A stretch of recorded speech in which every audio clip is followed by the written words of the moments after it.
सास के मरते ही भैंसुर हैवान की भूमिका निभा रहा है।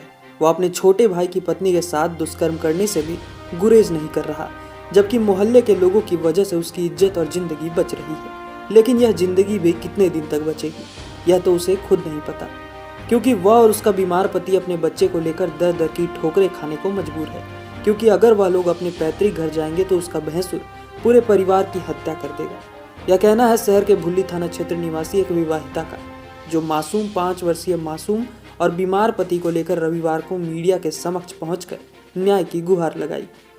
शहर के भुल्ली थाना क्षेत्र के आजाद नगर की रहने वाली महिला ने बताया कि उसके घर में सास की मौत के बाद से ही भैंसुर पैतृक घर पर कब्जा जमा लिया। अब तो उसे और उसके बीमार पति तथा बच्चे को भी मार पीट कर घर से निकाल दिया है। ऐसे में वह लोग दर दर भटकने को मजबूर हैं। इस संबंध में उन लोगों ने पुलिस थाना तथा पुलिस के वरीय अधिकारियों से गुहार लगाई है, लेकिन उसे न्याय नहीं मिल पा रहा।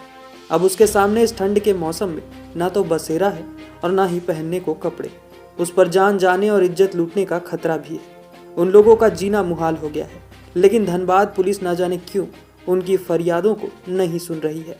ऐसे में वह लोग कहाँ जाए, किससे न्याय की गुहार लगाएं? मामला यह है कि मेरा एक मेरी सास थी जो कि 7 दिसंबर को डेथ कर गई हैं। उसके बाद हम लोग उनकी मरनी में गए थे। उसके बाद जब हम लोग अपने पुश्तैनी मकान में आ रहे हैं तो मेरे बड़े भसुर हम लोग को रोक रहे थे कि आप घर में नहीं जा सकते हैं, क्योंकि अभी बंटवारा नहीं हुआ है, हमको बंटवारा करके तब अंदर जाने देंगे। हम इस मामले को पुलिस में हम जब इसका शिकायत किए तो उसके बाद जब हम दोबारा घर आए तो मेरे भसुर हम लोग के साथ मारपीट किए। मारपीट करने के बाद मोहल्ले में दौड़ा के, रोड पे दौड़ा के हम लोग साथ दुष्कर्म करने का भी कोशिश किया। मेरे साथ मेरा गला दबा के मुझे मारने का भी कोशिश किया। जब उसमें मोहल्ले वाले जब रोकथाम किए तो उसके बाद बचाया गया हम लोग को। इसके बाद प्रशासन के पास गए, एसएसपी के पास भी हम लोगों ने कंप्लेन दिया। इसके अलावा सिटी एसपी के पास भी गए, इंस्पेक्टर के भी पास गए, थाना प्रभारी के पास भी हम लोग गए एफआईआर के लिए। 2 दिन से पहले तो थाना प्रभारी या फिर जो भी प्रशासन हम लोग को गुमराह किया कि हम कर देंगे।